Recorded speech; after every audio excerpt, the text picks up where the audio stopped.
going to be tying this gnat pattern. This is ideal for the mayfly in Ireland. It's just a wee rough fly, it's nothing special. Some nice tying methods amongst the fly.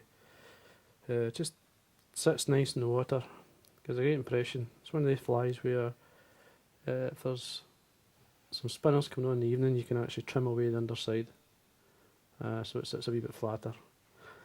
I'll talk about the materials as I'm tying the fly. The hook I'm going to be using, it's quite a wide gape. It's called a B160.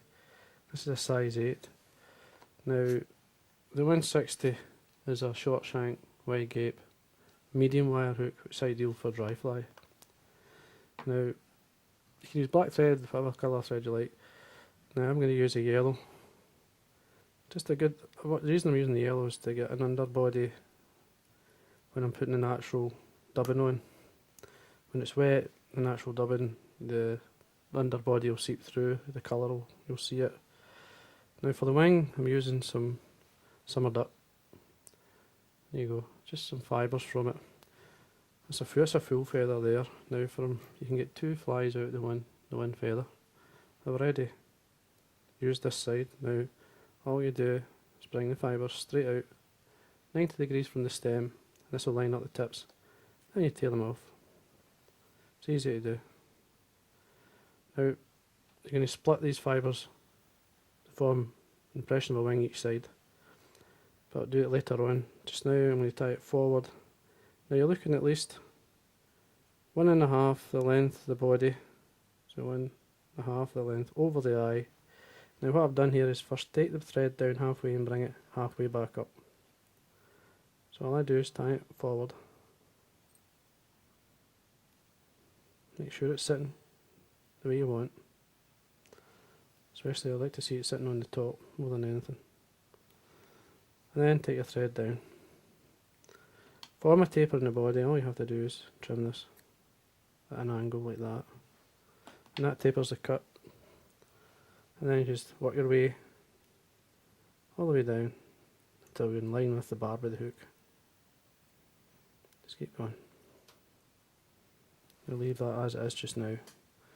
For the tail fibres, all I'm using here is a badger. It's got a yellow badger, meaning it's got a wee bit more colour, natural, or a cream colour in natural fibre. All I do again, 90 degrees from the stem, pull out these fibres for the tail. You need quite a few. Be quite generous with the tail on this fly. Tie it on the top. Tail length is the length of the hook. Now before I do anything else, I like to tie these down. Just work your way up, making a nice shape in the body. Any fibres you don't want, just trim them away. Now on the way back down, I'm going to tie in some black floss. This is going to be the rib for the fly. Simply offer it to the side and work your way back down. Doesn't have to be touching turns. Space it out slightly. Now for the body, I'm using a natural. This is actually pig's wool. Pigs do have wool, but it's a fine fibre. It's a natural, it's a kind of creamy colour.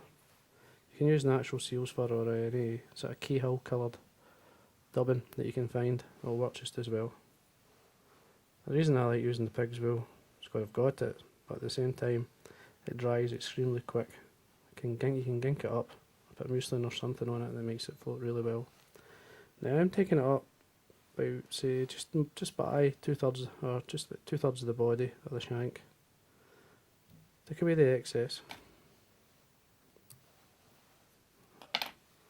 And then bring your rib up through. Now for the floss, I roll it, I twist it, make it a wee bit tighter so it doesn't flatten out too much.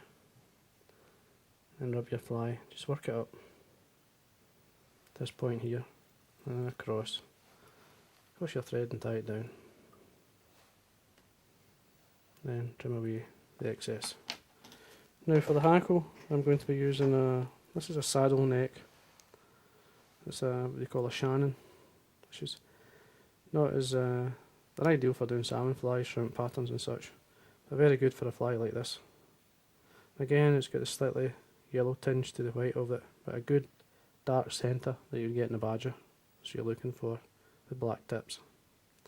Now I'm going to tie it on the side, with the underside of the feather towards myself. That's a good side, the front of the hackle. So that when you tie it on, the natural form of the hackle lies forward from to the eye, makes for a better dry fly. Just simply tie it on the side. I usually fold it back, break this off, another pull out, it's got to break off at that point. Now I'm going to do a thorax of, this here is some natural dubbing, some rabbit. I'm just going to use that as a thorax and wind the hackle through it. It sits better, sits nice, gives a darker impression of the thorax, which sometimes you want. Just run it through either side. Now you can split these fibres with the dubbing. It's just either side, back and forward like that. Put some more dubbing in the front, and as you can see, it's separated the fibre. You just split them in, and you don't want them too high. That's why I do it that way. If you do it with the thread turns, what happens is it posts it too high. You want it quite low because you are representing more the spinner than the dun itself. Then take a wee bit more dubbing, just front, just to finish it off a wee bit better. So all I do is pull them back, put some dubbing in front, just to keep them sitting the way you like, and there you are. It's nice and spread. And then just get your badger hackle and work your way through, looking at probably at least 4 turns either side. Work your way down towards the eye. Oh, slipped. Take your time. I like to use my hands when tying these hackles in times. If it does slip through, then don't worry, just go back. Get to the eye, cross your thread, do 3 turns. Now I fold everything that's going forward back, bring the thread turns to lock them out of the way in front. Make sure you get a few turns in there before you start to finish. Now leave everything just now, just concentrate on tying off.